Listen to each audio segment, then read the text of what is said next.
Welcome back, everybody, to WCS Season 2 Premier League. I'm joined with a different analyst at the couch area. It's Petraeus. How are you doing after been casting the past 2 games? I'm doing great. We've had some really cool games so far. As a Terran player, any other Terrans, if somehow you've only just tuned in, you missed out, go watch the last series because it was awesome. Yeah, speaking of the last series, we just saw Bunny defeat Petraeus 2-1. I know that as a Terran player yourself, you must have been so excited and riveted watching that series. Yeah, I mean, I'm a big fan of both of these guys. Like, don't get me wrong here. Like, I've been following Petraeus a lot. I've been cheering for him for a very long time.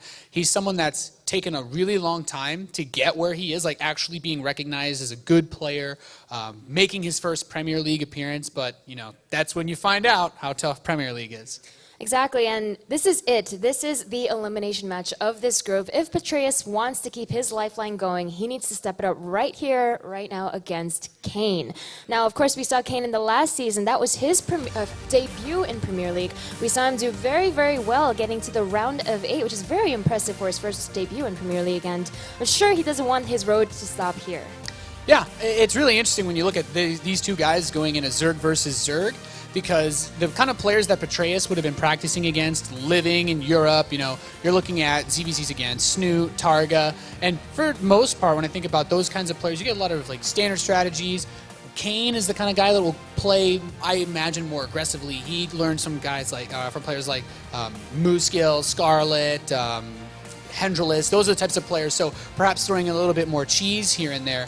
But Petraeus, life on the line in his first season. You have to be happy that you get this far, but he's not the kind of guy to give up at this point. Exactly, and getting here, it's upsetting. He was just up against the best performing European player. I mean, that's not an easy first player to be up against in the group. So we'll see how he fares against, it looks like Kane is still jamming away over there. So he really needs to step it up here. Petraeus has been performing in possibly every online tournament lately. He has a lot of games under his belt, but of course it's different playing up there on the main stage. Yeah, that's the thing, right? You have these situations where you are not as used to being on a stage, having the lights around you, having people here watching you in person, and being surrounded by all this production. It's much more comfortable to play StarCraft from your room on the computer that you play hundreds and hundreds of games on every month. That's the difference between people that are new to the Premier League and the veterans. Well, both of these guys' lifeline in Premier League is on the line. We'll see which player will be able to make it out. I believe the casters for this game will be Greetorp and Huck. So guys, take it away. Thank you, Smix and Nathanius. Yes, it is Greetorp and Huck. A very interesting duo. Could you believe it that we met over 10 or 11 years ago? Yeah, I always tell people that, like, what is it, originally Keeper or... Oh gosh, I have no clue. It might be remember. Nex, I think. Old Brood War teammates. Old StarCraft Brood War guys. We just used to nerd out. We used to be practice partners together. Then same team, everything, yeah. It was great times, man. Really, really great times. And all of a sudden, 10 years later... Fate has brought us together Fate has brought us together again, and we are here casting together with a really exciting ZvZ, of course, Kane versus Petraeus. These two guys... I would say I would not expect either of them to be in the losers bracket, although based on how it actually worked out with Bunny and Petraeus actually being matched up against each other, I mean, one of them are bound to actually go down here, but on paper, in statistics, I would say Petraeus is considered the favorite here. Kane, slight disadvantage, but not by too much. Yeah, I think Petraeus on Alugalak has like a 65% win rate or something in ZvZ. But they know each other's styles well. They're both teammates, so that's going to play a lot into this matchup. ZvZ is a lot about mind games, depending on the maps and the different build orders, full timings, hatch, everything like that. So it's going to be really, really interesting. Kind of curious of whether they're going to stay to the Roach style. I know Kane sometimes likes to use mutas, but because they know each other so well, you really don't know at this point. Yeah, it really depends how greedy they want to be, because a lot of times Roach styles can counter Muta styles, but only if they don't play super greedy, because that Roach Warren does cost 150 minerals with just naturally, plus the 50 minerals and the drone that you're losing. So a lot of opportunity cost there. It just depends how safe and how greedy they want to play, and that's all part of the mind games. Hiding bases, hiding Roach Warrens, hiding your Baneling Nest, everything can play into this series. Spawning in the top middle position as the blue Zerg, it is My Insanity's Kane.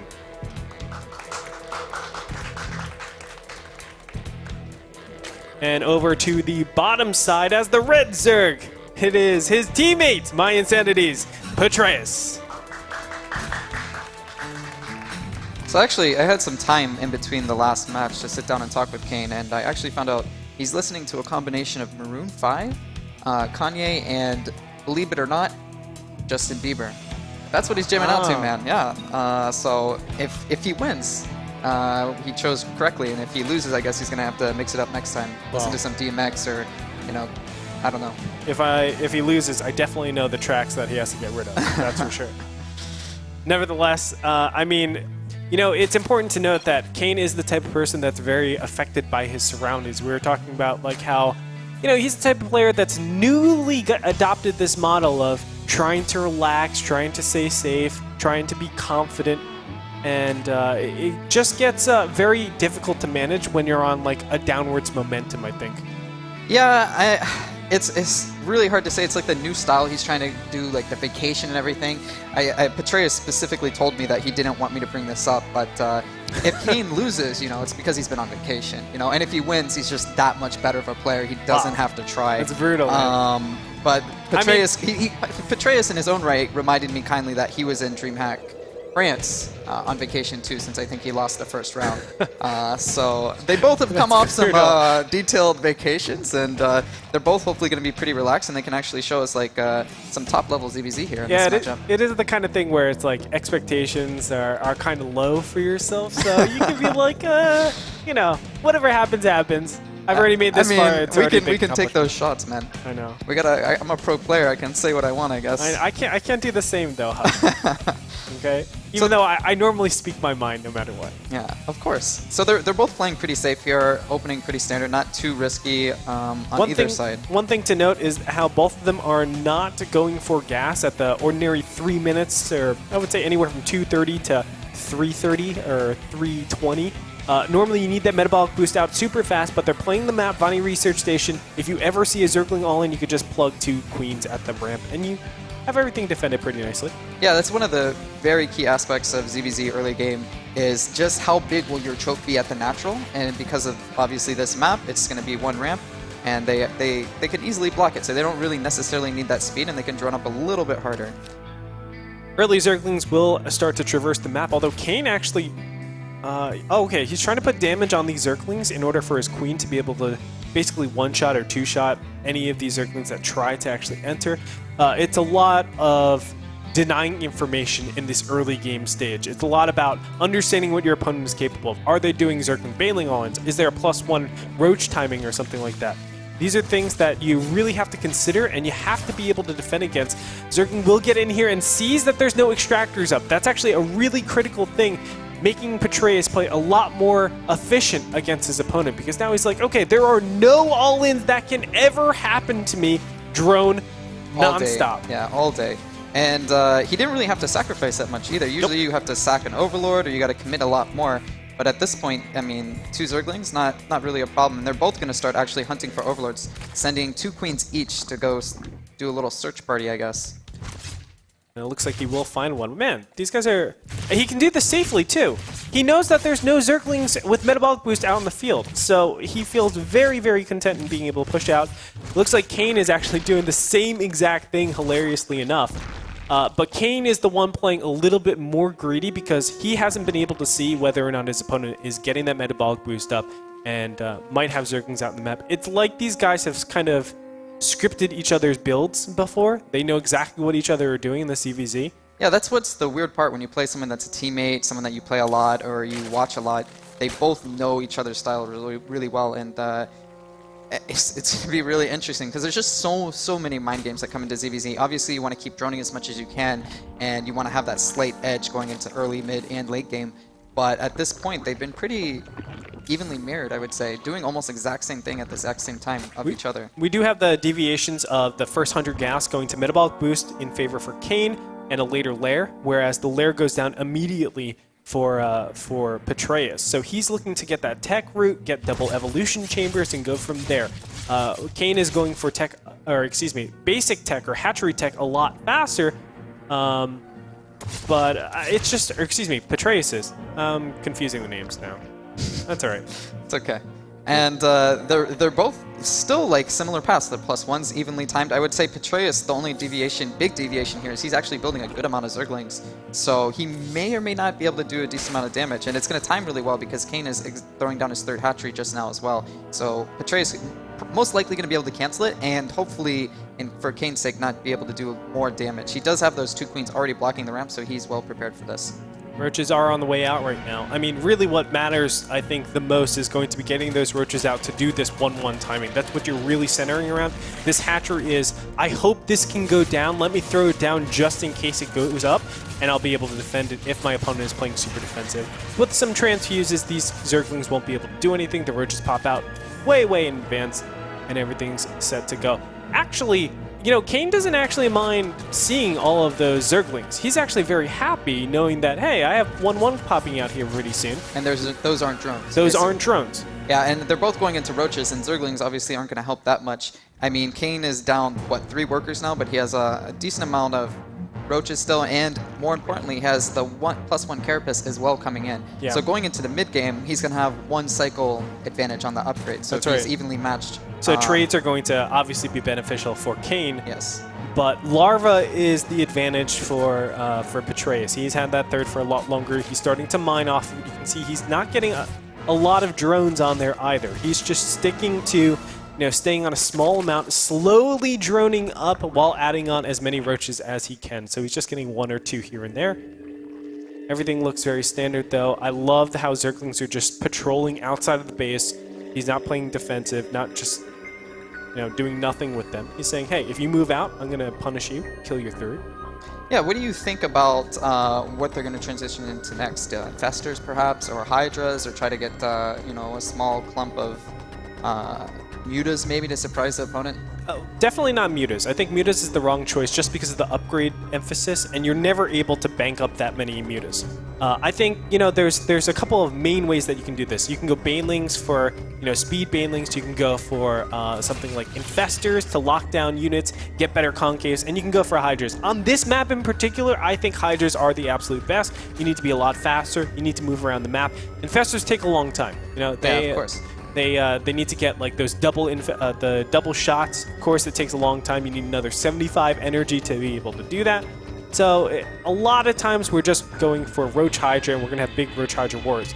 It looks like their advantages and disadvantages are starting to play out a even little bit. Yeah, we're seeing that. The one weird factor is that Kane's actually banking a good amount of gas. I'm wondering what he's going to throw that into. He's actually got a Hydra Den building, and Petraeus, like you were saying, is opting for the Baneling Nest. So we'll get to see how that plays out. But Kane starting his +2 carapace and his +1 range a little bit quicker than Petraeus. So if he can hold out until both of those kick in, he'll have a good advantage. I think generally it's considered that Baneling's speed is slightly better against Hydras, but then Banelings obviously are terrible against Infestors because they get double shotted with those fungal growths. It really comes down to the splits, of course. If there are perfect splits, then the Banelings do practically nothing, but I think in general they peak so much faster. You don't get that critical amount of Hydras, and Banelings do surprisingly well against Roaches if they're clumped up really nicely. As I said, it comes down to the splits, and we're going to find out very, very quickly on how Petraeus is able to start pushing out on his opponent. Yeah, he's still banking a lot of gas, but the infestation pit's about to finish. So I guess he's going to pump out infestors as soon as that upgrade gets about, 50% done, and that's when you can start pumping them, and the timing's really well done. But it seems like both their upgrade cycles are going to come into play here, and actually, I don't see that many Hydras for Kane. Was it just a safety precaution, you think? It might have been. He's not getting range or anything, while Petraeus, on the other hand, is getting range. Oh yeah, you're right. Wow, that's really, really interesting. I'm not sure exactly why he's actually doing that. I think it's maybe to, as you said, to be a little bit safe in case there's any pressure. He can get Hydras for himself rather than going for the Infestors. But these Infestors, oh man, they're so far away from actually popping on. This is what I was talking about. The Banelings actually hit much, much faster. There has to be really good splits, but even if that happens, I don't know if this army is capable of keeping up. Decent connections, not the best from the Banelings. I don't know. Roach to Roach here. Kane's going to have a way better reinforcement point, I think. Yep, more Banelings are going to stroll in here. That AoE damage actually does help out quite a bit. Numbers are thinning out, but it looks like the defender's advantage might start to actually be taking over here. Banelings going to sprint forward again, and that's going to be enough to start to get that advantage in Roach count. Unfortunately, the Roaches on the far right-hand side were the ones that stayed alive the most. That means they can be chased out and segregated from the rest of the Roaches that are popping in. Meanwhile, a 4th base has been taken for Petraeus, so he is continuing to maintain that economic advantage. The question is, how is he going to actually use his advantage? He doesn't have stuff that actually lasts a long time. Yeah, I think Kane is actually in good position here. Although he lost that fight, his Hive just finished, his +2 armor just finished, he's got a slightly better curve on his upgrades, he's got Infestors coming out now. So despite losing that fight, he did the right move, you know? He was willing to take those Roaches, run them to the side, buy a little bit of time, his economy wasn't hurt, and now, you know, what, he's down 3 supply? It's not really something he has to worry about too much, and he's got a better upgrade, he's got better tech. The only thing that he's lacking is a slower 4th base, but to be honest, he doesn't necessarily need it. Besides, maybe a little bit of extra gas would be nice. It's going to come down, I think... okay, so Petraeus has 2 options. He could completely wait off and not attack at all, or he can attack immediately while these Infestors, or rather the Roaches, aren't really up just yet, or the Roach Hydra isn't up, because if your opponent's on Roach Hydra Infestor and you're on Roach Hydra Baneling, it's a bad position. And it looks like he's going to go for option A. I didn't even get a chance to do option B. He's going to start pushing on his opponent, saying, hey, play really defensive, let me be able to get the right composition and catch up to you. Yeah, but when they're both floating about 70 workers, give or take a few, it's not such a big issue. Like I said, the gas is a problem for Kane, but because you can supplement just a little bit more Roaches instead of Hydras, it's not a big deal because he already has the Infestors out, and obviously that energy is going to replenish, and he has a decent fungal so far. Definitely so. The Hydra's not really doing all that much, and it looks like the left-hand side flank is going to go to the favor of Petraeus, but the right-hand side, that's the one that's actually being... Wow, nice fungal growth on the left-hand flank. To stall that left side, yeah, that's beautiful. And now, as soon as they get fungal too, they didn't re-engage immediately. They just kind of sat there, and it looks like Kane came far ahead out there. Beautiful cleanup by Kane right there.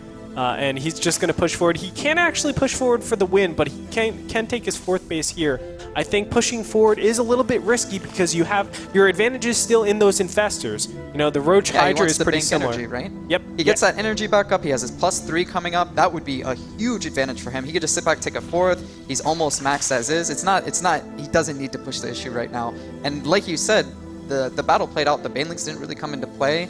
And the Infestors, you know, the Fungals weren't, 10 out of 10, but they were pretty good. And that stalling that left side flank where he was losing the battle really paid off as he won the right.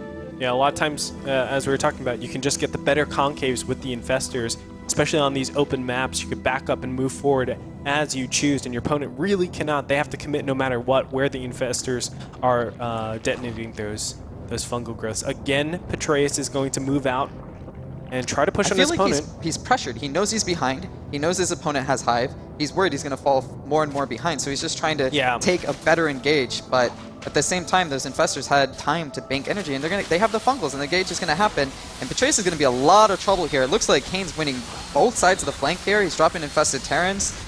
His +3 is going to finish. This might be a great mistake from Petraeus. Yep, and the best part about this is Kane is starting to bank up. He is getting 14 Roaches just to resupply there. Not going to push forward immediately, though. Really interesting. I mean, his +3 is maybe like half a minute away from finishing. He still has Carapace on the way. What is he really worried about? I feel like Kane hasn't scouted a lot, but that game sense, he feels that he's ahead. He knows that he has Infestors. He knows his opponent doesn't. Probably means he doesn't have Hive. He would get Infestors before he would get Hive, and he knows he has those extra upgrades on the way. Where is he behind? There's no rush for him. Yep, I agree. I guess like the big thing is a lot of times in ZvZ Zerg, if you don't actually take your advantage right away, your opponent is capable of defending against like later on pushes. It really comes down to whether or not Petraeus wants to go his own Infestors rather. Yeah. And it looks like he's not opting for that. Now, we do have double Spire on the way from Kane. That's going to be his win condition, apparently. He doesn't want to be pushing with Roach Hydra Infestor into his opponent all too soon. Or it might just be he's waiting for energy, What do I do while I'm waiting for energy? Let's prep a hive tech. He's really watching these two chain links. He keeps clicking on them. He keeps clicking, and he sees, like, he wants to know where is he at in the upgrades, where is he at in the game, and I feel like he knows he's way ahead. I mean, he has enough money. He's already up the hive tech, and he's up being able to throw down 2 spires, and he's up 2 upgrade cycles in the +1 or +3 and the +3 carapace, and you know, he could push the issue here. He could probably win this game, but he doesn't need to. He's just playing safe. He's, you know, this is they could be eliminated after this set. That's so right. he wants to make sure, you know, he could get into that next round, and hopefully, I know, well, in his sake, he hopes to play Jim. Look at this, by the way. He's at 206 out of 200. He actually did the little trick, the spire or spine crawler trick, where you make a ton of spine crawlers, you use the food up, and then you cancel them immediately. I still call them spines, or sunkens sometimes. Sunkens? Yeah, Wow. I have that problem. I call Citadel Council, everything like that too. It's a hard habit to break. No, I feel it. All right, well, he's moving forward. This is actually a pretty large roach army. Going into spine crawlers, not going to help out too much. And look at this. I love the patience from Petraeus. Actually, this is a pretty grave mistake from Kane, because I feel like pushing into the spine crawlers might have been a mistake, but... Petraeus had a lot more Hydras, but plus it's, you know, 2-2 versus 3-3. Oh yeah, that's the big difference here. He's gonna trade out here, but he has the better bank, he has the better upgrades, he has 2 spires. Is he really in any danger? I don't think so. Definitely not. Looks like just a huge slew of roaches are going to pop out here. I like this, the burrowed roaches that are going throughout the bases. Yeah, I mean, Petraeus is playing from behind. The big engagement, he won it as decisively as he could have. And at the same time, he's trying to, you know, stall Kane out, buy time, kill some workers, you know, and he's doing the best he can. Can he do enough to come back in this game, though? I'm not sure. I mean, he needs to stall for so long, right? There's such a big upgrade lead with that 3-3 his 3-3 just started. Here. It just started a little bit ago. And then even then, Kane has options with the double spire. I think a lot of times that breaks the stalemate of Roach Hydra against Roach Hydra. Like, you're just able to push into your opponent. I love these roaches. It's very similar to what we saw with Bunny versus Petraeus on this same exact map, where instead you're using burrowed roaches to accomplish the same stalling tactics. But Kane's going to have none of that. He's pushing forward with his army. There are a bunch of fungal growths there, but wow, actually the incorporation of Vipers will help out a lot. Viper plus fungal growth combination. We're going to see how it works out right now. There it is. Wow, and he actually locks down a lot. Wow. Hydras galore are actually going to DPS this army down so fast. Actually locks up some of the infestors as well. Infested Terrans will go down, and Kane will actually have to evacuate the first successful attack from Petraeus. Yeah, the defense was perfect there. Perfect. The blinding clouds, fungals, everything. That is textbook, like, as good as it gets for Petraeus. And he actually has a big opportunity now to push back and do damage. But I guess he still wants to wait for that 3-3. Only problem being is Petraeus is getting his Greater Spire, and Kane still has his Ace in the hole. He has these 2 Spires. They're already upgraded 1-1. At any moment, he could pump out a good amount of Mutas as long as he has that bank. He has the gas. He's had the gas since the beginning of the game. He has 1,600 ready to go, but he needs the minerals.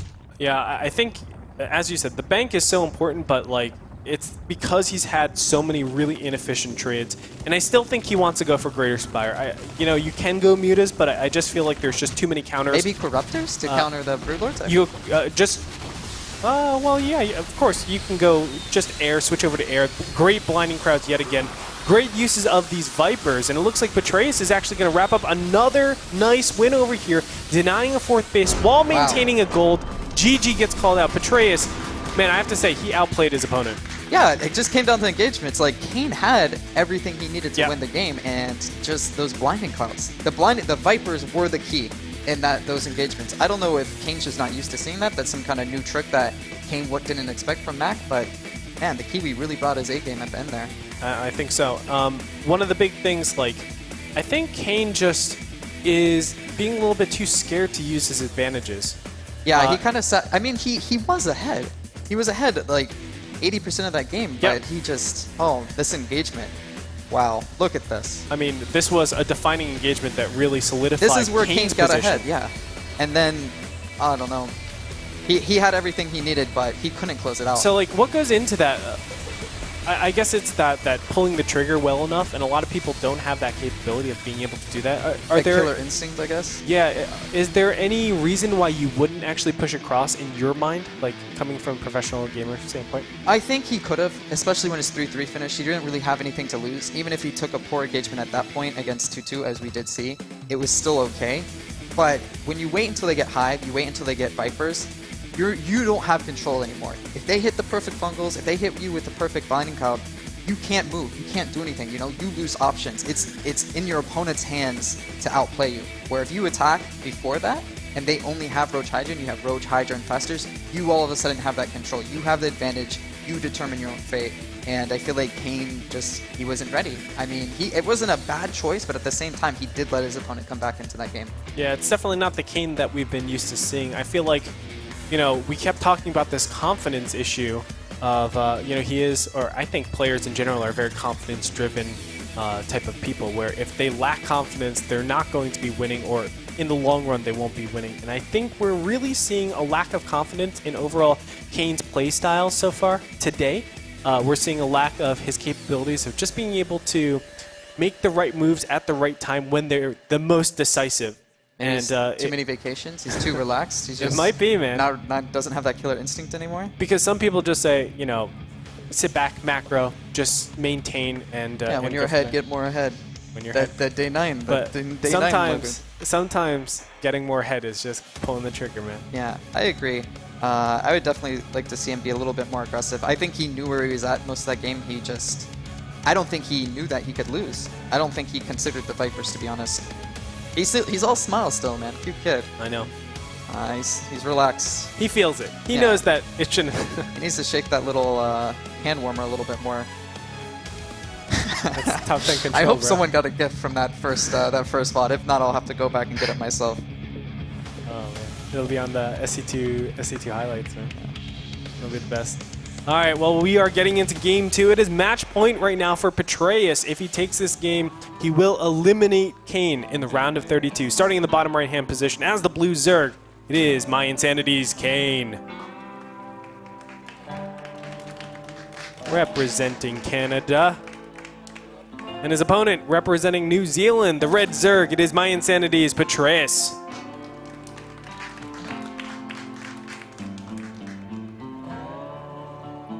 And again, Petraeus, man, like, he is a ladder warrior. I really respect guys that just put all their practice into laddering and doing show matches and a lot of online cups, because it is a ton of work to go through so many open qualifiers and spend your whole day doing them. I know, like, you've had some experience with that. Yeah, of course. And in general, all these ladder monsters, like I remember when even DRG way back, 2010, 2011, those glory days, those good old Huck days, he was a no-name at one point, DRG, but he was a ladder monster, and all the professional players, they all respect and know that these kind of players like Kane are eventually going to have those results. And now Petraeus, yep. He's put in the work, he's put in the time, and now what is his first time in Premier, but he's already showing that he can display that world-class play.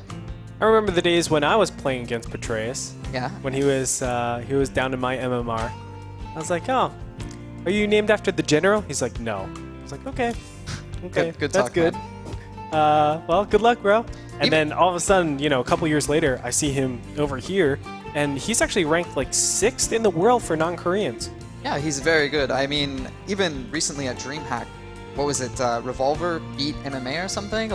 And he, once again, top 6 GM player on EU. Yep. So these ladder monsters, you might not see them so much in tournaments, but if they can overcome their anxiety and their nerve issues, and they can bring that kind of play from home to an event, they can do really well. It's just, that's a really big what if, because playing from home where you're comfortable and you do it every day, and then going to a studio where it's a little colder, the chair height's not right, screen's a little different, can you really adapt?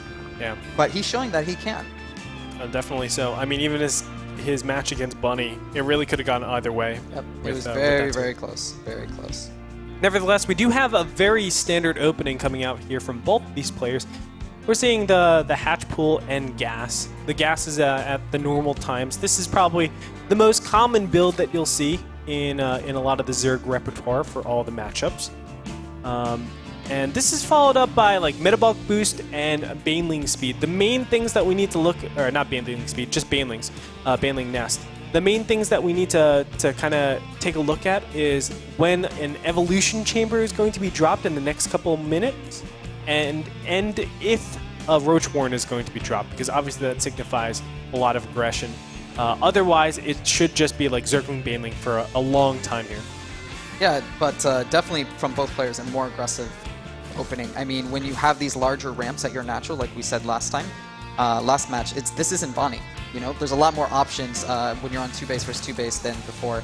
So we may see that. We may see a quicker ZvZ game here than, well, you know, the standard, very maxed out ZvZ we saw last game. Yeah, it definitely could be the case. And both of them actually mirroring each other a lot this match as well. Doesn't look like, can he get in? Kane gets a Zergling in. This helps. He gets to see just the gas count. Yeah, he sees the gas is still being mined by 3. He still sees the pull. Everything is good to go. Did he actually see the? Did he see the baneling nest as well? He didn't. I don't. Let me see. Nope, he didn't. Okay, just barely. Like that's a really random spot to put your baneling nest. A lot of times you do assume that though. Like the baneling nest is probably if going they're to still be mining dropped gas and everything. And of course we can see the baneling nest over on the other side. So both of them, as you said, are mirroring each other. I think this is a situation where Kane is actually pretty happy to get that circular scout on the main base, because a lot of times if you're hiding something like an evolution chamber or a Roach Warren, it's going to be in the main base. It's not going to be over at the natural, just because the natural is easier to scout. But now Petraeus is going to go in with his own 2 Zerglings and try to actually see. Oh, a block attempt. One more shot. Oh, that's really important. Sees the lair going down. A lot of times, making sure that you can see what your opponent is doing, especially something like a lair, it allows you to actually have a huge amount of Zergling baneling pressure that's going to react to this. And you can see a lot of Zerglings underway, 16 in production, and I'm expecting just endless amounts of waves of Zerglings, obviously putting on baneling pressure, and just keeping him on 2-base while he slowly starts to get his 3rd, drone it up, and get spores. So you're thinking Kane's going to go, what, like 2-base Muta? Or? I think so. Yeah. I think he's kind of relegated to it. He still can get a Roach Warren, but if you get a Roach Warren, it has to be when the lair is 50% finished. Yeah. And then the Roach Warren times out perfectly. Baneling's getting, Kane's not watching! Oh my. Kills 5 drones. That's huge. Pretty bad, yeah. For a Zergling Baneling all-in, that is gigantic. Still, anything can happen. We're going to find out how good Kane's micro is. Good trade there with the 2 Banelings, but still, looks like he's going to hold, but even the 5 drones, I mean, it's pretty rough right now. And worse is Petraeus knows exactly what he's doing, right? He can pretty much guess it's 2-base Spire, and he already has his 3rd hatchery up. He can get a little bit more production. He's going to be able to put on a lot of pressure here. I wish Kane would move up his spine a little bit. If he's going to play the ramp, let him play the ramp, but have the spine there. That's right. I think so. And I love what Petraeus is doing also. A lot of people are like, well, if you know you're up against mutas, why are you still trying to attack knowing that, you know, they're going to die pretty soon?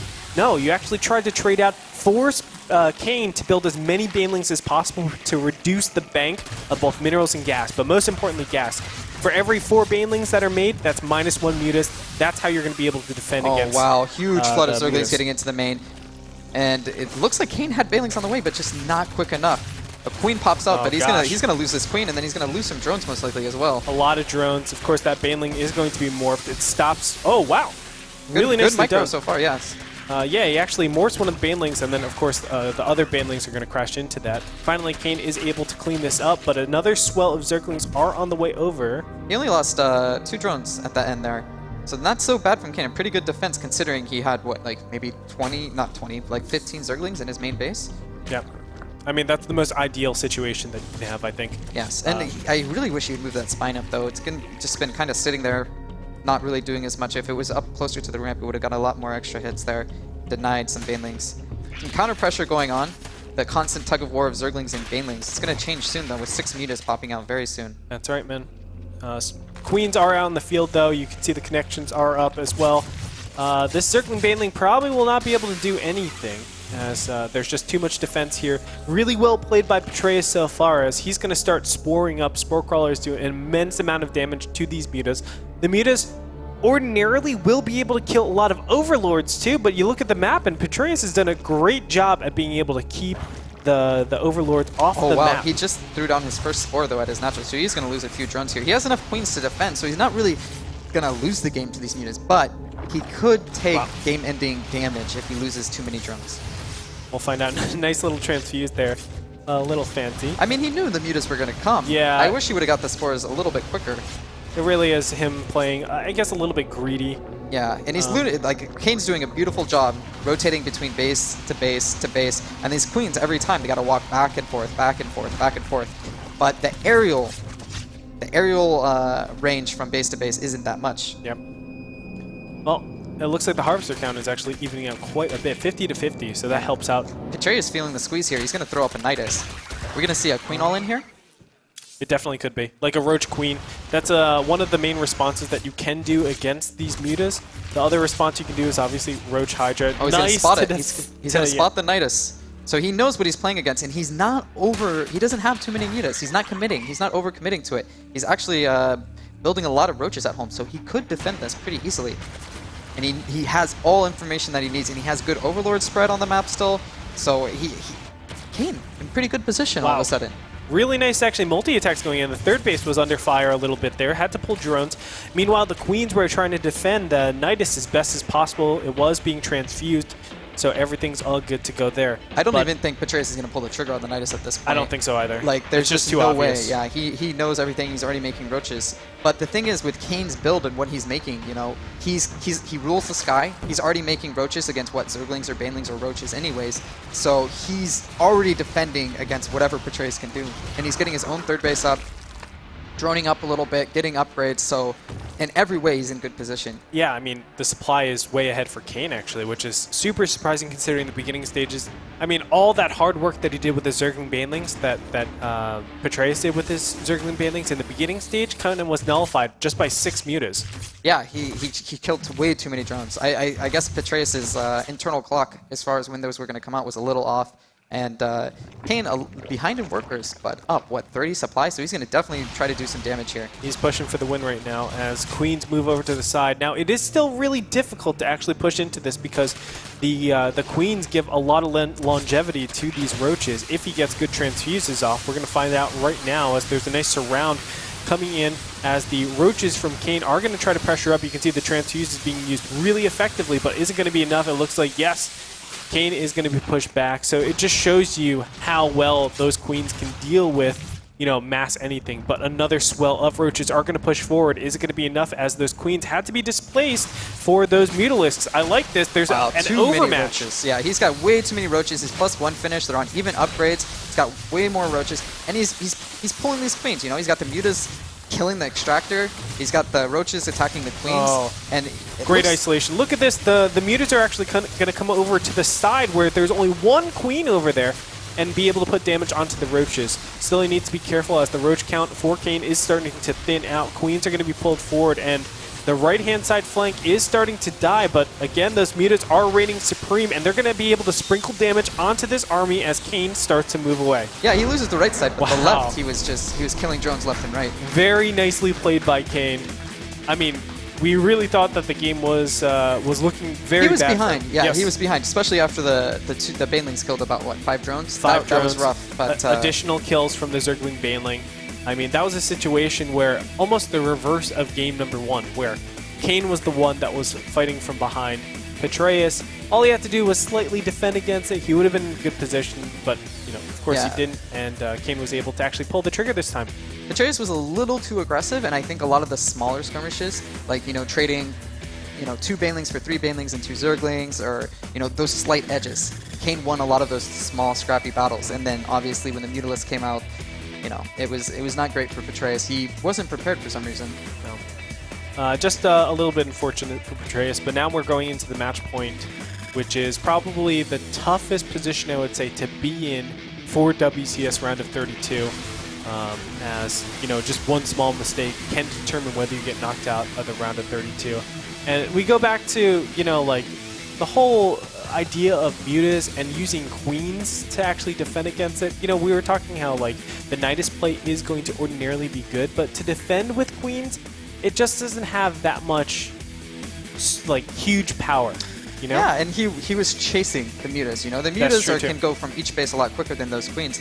I would have preferred if he left two or three queens at each base. You know, be willing to lose one drone and defend off the mutas. But he's losing 5-6 drones every base, constantly chasing these mutas that are just going to keep running. You know, natural to main, to the third base, back to the main. He needed to defend a lot better against those mutas. Or even, you know, you have the economic advantage at the beginning. Just spore out. Yeah, Get 5 spores. Well, you don't even need 5 spores. You have 1 spore and like 1 or 2 queens each base. He's not gonna lose much. Yep. At least he's not gonna lose as many as he did. But yeah. All right, well, we are going to step into game number 3. Ladies and gentlemen, match point between these two players. Winner will move on into the decider match. Loser will be eliminated from the round of 32 Premier League. In the bottom left-hand position on Expedition Lost, it is the blue Zerg, Kane.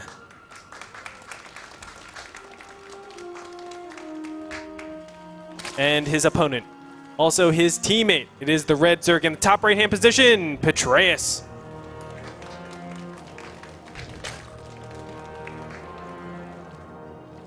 My Insanity producing some really, really great talent in the scene so far, and really looking forward to seeing what they're able to accomplish in the future. You mean Root producing and then MYI taking, or MYI producing? Brutal.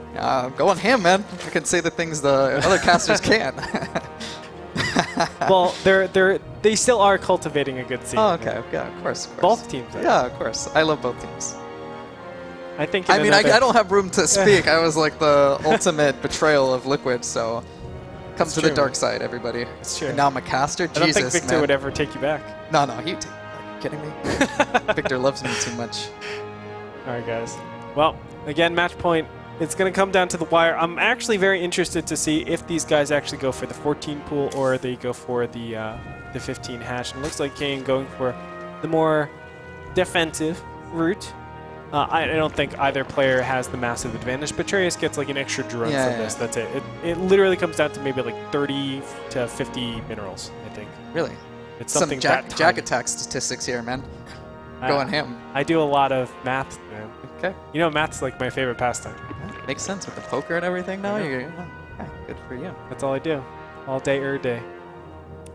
Of course, this is going to be followed up with a hatchery. There is a variation that you can do that's like a 14 pool, 14 extractor, and you go for really fast speed.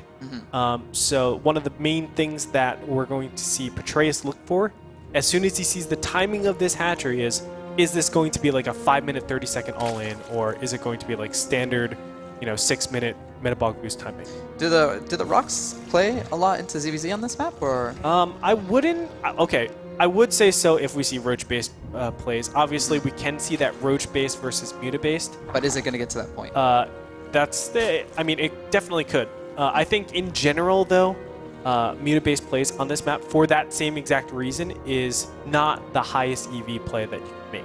Ooh, those poker terms. I think it's supposed to be the roach-based play on this map. It makes sense with the back rocks and all the pathways, your third base being a little bit further out. And you can take your third base a lot quicker, knowing that there's really nice choke points that you can defend. Defender's advantage is obviously something that you always have to consider. On a map like, I would say, Vani Research Station, you don't have that easily defendable third base. It's just out in the open. Your opponent can always get a surround, whereas you can use the terrain a little bit better. You can fight near the rocks, or you can fight near any of the ramps in ZvZ when you're going roach-based armies. Kane getting a full scout, so he knows exactly what's happening. I think Petraeus feels pretty safe. I mean, knowing what he saw with the Overlord, he doesn't get a full scout, but he knows where he's at, and going to go into pretty normal, like nothing too cookie. Like they no quick pulls, no super cheeses, just normal ZvZ openers from both players. I mean, maybe the weirdest thing is the fact that Kane went like a 30-second delayed metabolic boost. If you really want to get but it's not going to play too much into it, I think. Petraeus throwing down the Baneling Nest as well. But Kane immediately throwing down a Spine. And it's in a lot better position this game than it was last time. And last time he defended well anyway, so he should be in good position here. So we really have to see where this develops. I think there another quick layer. Yeah, I was gonna say if we were going to see any all-ins, we would have had like an evolution chamber being popped down already. So, well, evolution chamber does go down right now. So this could be like a +1 speed roach timing. This is really good at cleaning up a lot of super fast third base type of plays where your opponent is just taking the third base on Zerglings and they're hoping. Two Evos. What is this? This is like a defensive build more for Yeah. the wall, right? Yes. You don't necessarily need to use both Evos. You can. You can, but it's a cheap wall, Yeah. basically. Yeah. It's a very cheap wall. And that enables you, like, you're spending 125 minerals, the 75 for the Evo, 50 for the drone, and you're basically guaranteeing yourself that you can easily defend against Zergling all-ins while not having to make Zerglings for yourself. And Petraeus, once again, a kind of similar game to last game. He's going for the quicker third hatchery, Kane going for the faster lair, and he's walling up and being defensive. Now, the question is Petraeus going to play into it? Is he going to be aggressive again? I don't think he is. He's getting his lair, he's droning up, he's getting gases. So it looks like he wants to play a more This is not a defensive, map. counter-reactive. Yeah, this is not a map where you can do the same thing that we saw last time. The ramp is just so far away from the hatchery, I would say, in Echo. Yeah. Not Echo. Echo. And it's just a situation that just doesn't feel good. Whereas in this position, it's a lot easier to go and take your hatchery. It's a lot easier to go and make the wall. So I think that's why we're seeing it. Roaches have to be thrown down for Petraeus, but the big problem is it's going to be that Glio reconstitution. You can see there's a good amount of time, probably a whole minute, where Kane has an advantage in being able to get that concave super, super quickly. But as we were talking about, it's how well can you get that defender's advantage? And that's really unfortunate for Kane, man. Like, Kane wanted these roaches to actually go around and surprise his opponent. It's not going to be the case anymore. Yeah, Petraeus already starting to pump out roaches themselves, and Kane just continues to build roaches. What is he, like, waiting for speed? He wants to hit that +1. He does have a slightly quicker +1. So if he hit the right timing, if he waits for that really crisp roach timing, he could do damage. Is he going to win the game? I don't think so, but he could squeak out an advantage, possibly. Yeah, the big thing with Glial Reconstitution is you can actually, it sounds weird right now, but you can kite roaches. And what I mean by that is you're going to back up and then get a better concave, or you're going to push forward and get a better concave. No matter what, you're the one that dictates. Kane getting, he's got the big, +1, he's got the roach speed, he's chasing down these roaches, and this is that timing. Can he win the game? Probably not, but he is going to take cost-efficient trades here. That's right. I mean, the defender's advantage, having that production cycle so close to your attack, or the defense rather, is going to help out quite a bit. And the Queen's coming in here to help out with extra damage. Not going to be able to transfuse just yet, but is able to stop the pressure, blows down the rocks, and stops Pretty any safe now. further. Yep, I think so. Now he feels pretty safe. And Kane immediately getting in the +2. But Kane hasn't actually started droning up. He hasn't Still considered rushing. using his third base whatsoever. That's a big problem. And we do have a supply block coming out from Petraeus right now. Oh, no, we don't. That's just a huge slew of overlords that he made. Never mind. And Kane's starting to drone again. So we're going to go once again into a more standard mid-game. Kane's going to break down the rocks in the back, it seems. And he's going to, continue to pressure opponent, and he's going to try to multitask, He's got that +2 on the way. Once again, it's slightly quicker than Max. And at the same time, he wants to keep his opponent off guard. Right now, it's about, can you play faster? Can you play better? Can you be efficient as you're doing this? And it's a lot easier for Kane to keep poking at Petraeus than it is for Petraeus to defend those pokes. Because Kane has, if you broke down the rocks, you'd have 3 options of attacking attack. The third base, the main, and the natural. And he just wants to make sure that Petraeus is as stressed as he can be as a player. This is the advantage of going Kane's build order, in particular, getting the fast lair and Glio Reconstitution. Yeah. You assert yourself on the map faster. Yes, you do lose some minerals and gas, but now, as you said, you have those 3 threats, whereas your opponent only has 2. You have map control. You have the capabilities of pushing and making your opponent scared. And when your opponent plays scared, they do a lot of inefficient things. They don't drone up fast enough. They get too many of one unit. Maybe a supply block here maybe and there. a supply block, yeah. Like, a lot of things come into play that just put yourself in a better psychological state than your opponent. Yeah, and he has this, he's got Burrow, he's got Tunneling Claws, he's got, plus his upgrades are slightly faster, and that's where we're seeing those advantages. Petraeus isn't in trouble, but at the same time, when Kane puts on that pressure, he's not too worried about what's going on at home. He gets to see, exactly what Petraeus has, and he knows Petraeus isn't going to be cheating. He isn't going to be playing super greedy and running, because he has that threat at his door. And now that he put on that pressure, he's just falling back, and he's working on his own stuff. Because there's so many paths, is that why we're seeing these Tunneling Claws, you think? I think so, yeah. It's just It's easy to send 5 or 6 roaches here, 5 or 6 roaches here, burrow them, start killing drones, and just once again put that pressure on your opponent, make them work for it. That's right, and it's the power of the defender's advantage. I can, on this map, much more so than I would say like Vani Research Station, I can send 5 roaches and they don't mean as much because of the chokes. Whereas Vani Research Station, everything's very open. Now this gets a little bit scary because I don't think either of them wants to head-on engage. I think it's because Kane's +2 just finished. He's like, all right, I'll play your game for right now, but I don't know. Interesting. Now he's down that choke. Petraeus can't just come down there. If Kane just moves to the other side, he can use that choke to his advantage. He knows his upgrade's just finished. He knows he has that slight advantage. He clicked on Petraeus' roaches. He knows he has that slight upgrade. But now Petraeus' are ending. Petraeus just got his +2, and he's getting his Carapace just now. So if Kane takes it engage, it's going to be pretty even. All right, well, they're going for it, and it looks like Kane has a couple more roaches than his opponent right here, right now, but anything can happen. Oh, he does the burrow. That's really bold to do, man, because an unburrow really affects you, and a lot of times you... the hotkeys for burrow and unburrow can get a little bit awkward, but that's to just maintain as best as possible, get into a better position, as you can see. And now the map's going to come into play here. Yep. Kane just can keep going back and forth, back and forth. And at home, is he worried? No, he's not. He's calm. He's in control here. Petraeus has to defend.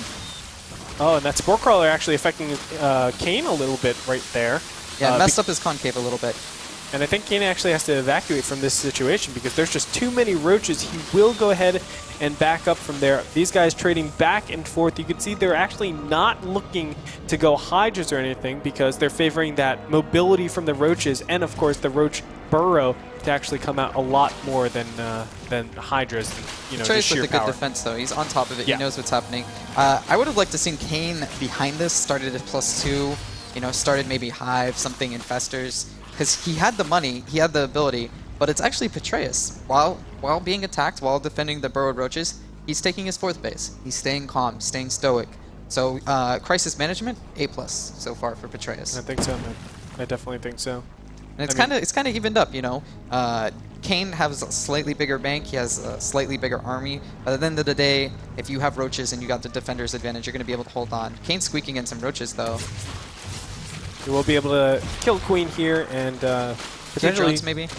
Oh, they're just roaches, actually, all the way over there. But it looks like he's just keeping his opponent busy, and it makes sense because Pathogen Glands is going down right now. And it looks like the switch is to Infestors. Obviously, I love Infestors in this particular scenario. Oh, and a big engage happening at the same time. A big move command, a big misstep by Petraeus. That's the type of thing that could be game-ending. Kane actually takes a pretty sizable advantage, and now he's going to have to force... Dustin Browner! No. Dustin gets 0 kills. That never happens. That never happens. 0 kills. Not at this level. And at the same time, he's still harassing in the main base. Looks like Petraeus is eventually going to clean it up, but Kane with a better defense, Petraeus slight misclick, and all of a sudden he's still harassing, he's still killing stuff. Drones came off. Yeah, it's a little weird. I mean, a little misclick. That's really aggressive. Unfortunate. It looks like, honestly, we talk about Petraeus being under pressure and him never really performing as well as we know he's capable of. It could be those nerves coming into effect and actually forcing, or not forcing him, but making mistakes. Forcing him to make mistakes just because it's such an important match right now. Yeah, Kane's pulling and he's attacking the 4th. He's got Brood Roaches going into the main. This is the multitask. He's pressuring his opponent. He wants him to make mistakes. And he still has, a good amount of Roaches in his main army still. So he's just looking to put the pressure on, and he wants to tech it home. Behind this, he's got Hive, he's got +2, he's got Overlords, he's got Infestors coming. He's doing everything he can. And, Petraeus is going to clean it up, of course. He's not going to die to this, but at the same time, you're poking the bear, and the bear is not loving it. No, it's not. I really love how Kane has actually developed this game, because if you think about it, all these attacks are done because of how he started, 6 minutes and 30 seconds into the game. Like, you look at Kane's rocks, they're not blown down. Petraeus doesn't have the same capabilities and the same attacking opportunities as his opponent. And that's, I think, making all the difference. Yeah, Kane's been in control the whole game. Yep, that's right. And now Infestors are added. We're going to see whether or not Infestors are able to overtake Hydras. In general, I always think that Roach Hydra spikes really, really hard, a little bit quicker. But, you give it time, and Infestors are just the clear way to go for all of the cases. Yeah, it's going to be on Kane to kind of finish this game out. He has all the tools. Once again, he's getting +3 quicker. He's got Banelings on the way. He's got Baneling speed on the way. He's got Infestors. Can he close it out? Does he have that killer instinct in this game? He needs to have it. He's on the brink of being eliminated. Yep. He needs to go for it. That's what he lacked in game number 1. And he's killing the 4th base. He's doing all the right moves. Can he get it? It's going to be close. No, it doesn't look like it. Yeah, I don't think so. Very, very close, as you said.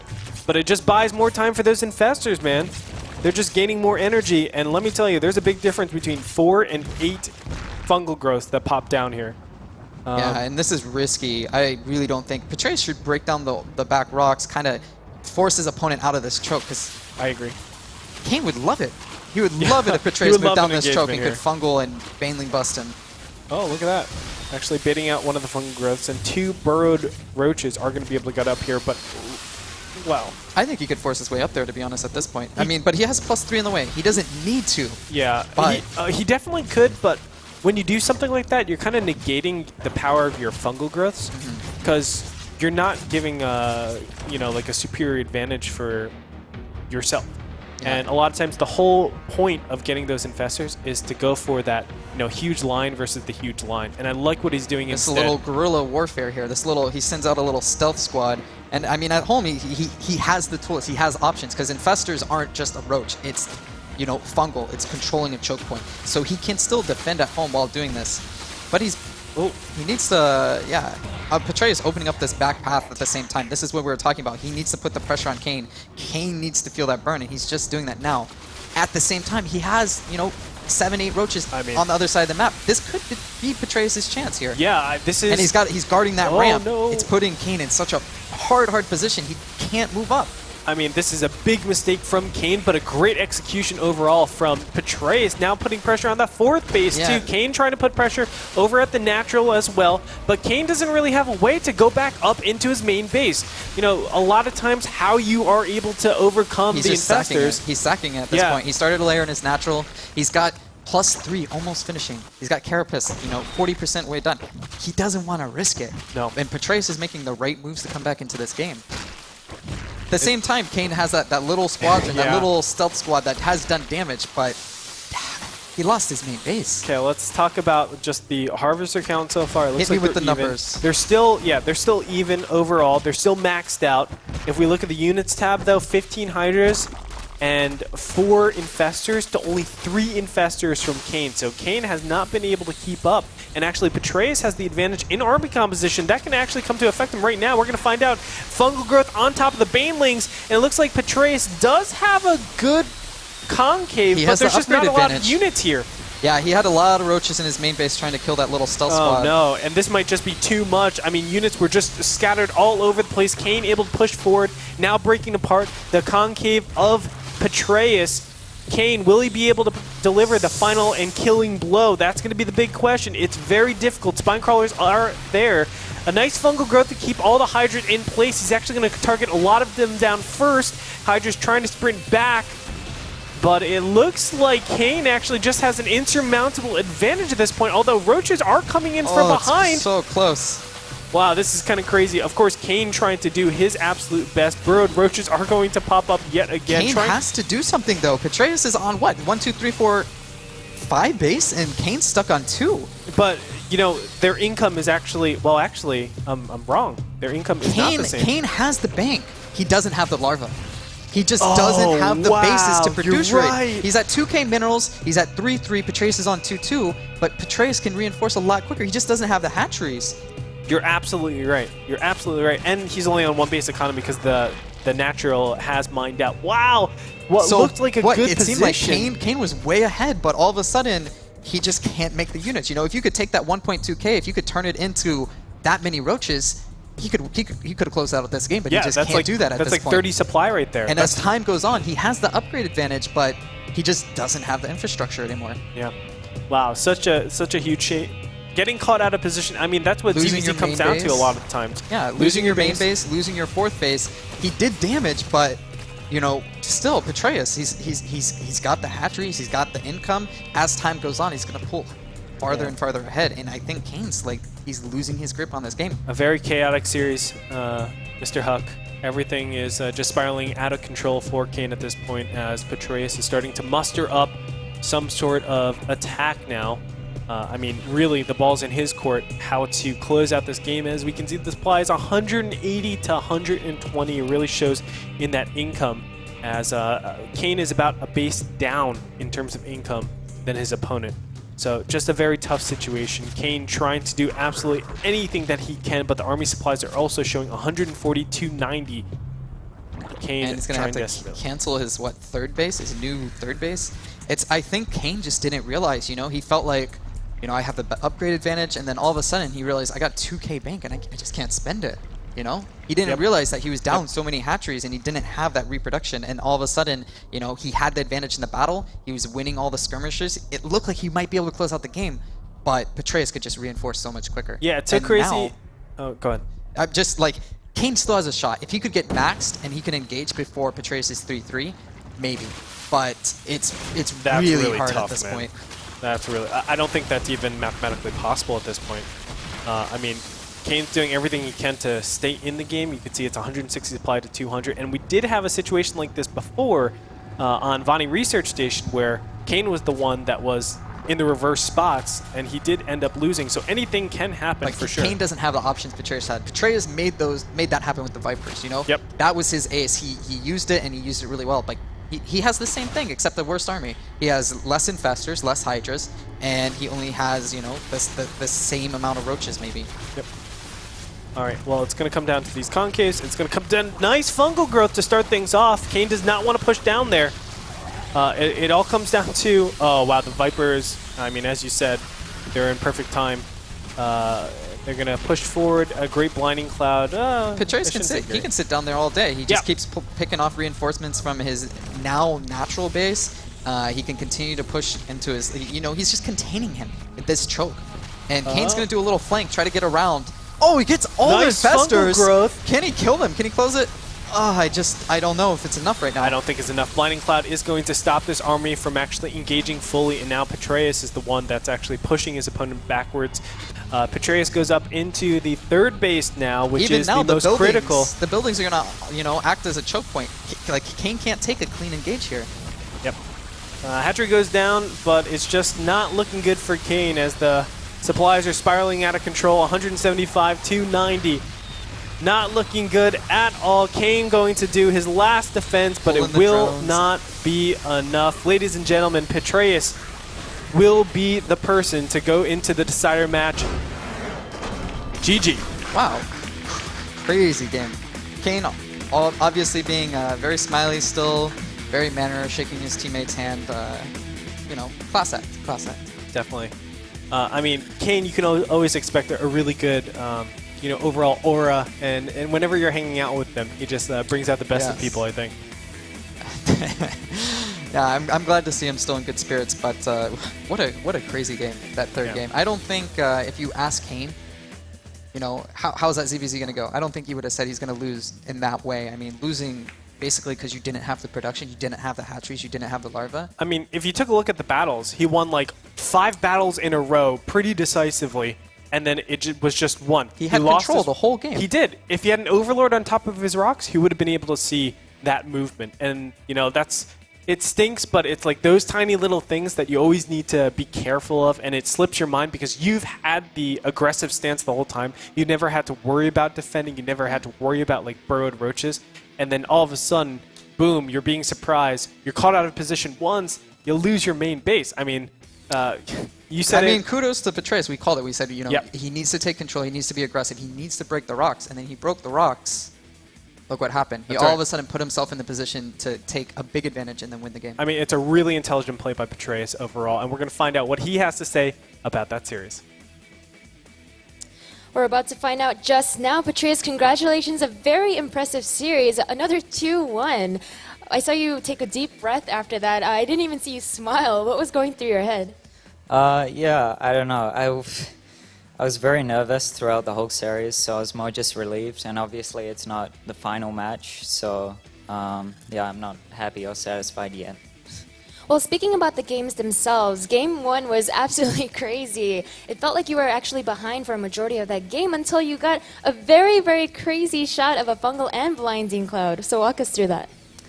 Yeah, I mean, late game, ZvZ is very interesting. It mostly comes down to the engagements. So even though both Game 1 and Game 3, Kane had faster infestors than me, which usually is pretty good as a defender, I always had faster Vipers and just took better engages, I guess.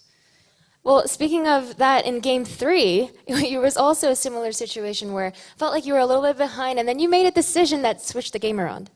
Yeah, I mean, it wasn't as much a decision as just a misplay on Kane's part. You shouldn't let your army get out of position like that, but obviously it was a high-stress game, both harassing a lot, so it's easy to just focus on one thing and then not look at the mini-map for a few seconds. So I got quite lucky in that regard. If I hadn't got into the main, I think it would have been a very difficult game. Well, Petraeus, you are a player that pro players have talked about. They always speak very highly of you, but we haven't seen you have a breakout performance yet. It must mean a lot for you to debut here in Premier League. Yeah, it really does. I've not had a lot of success in the WCS qualifiers over the past year or so.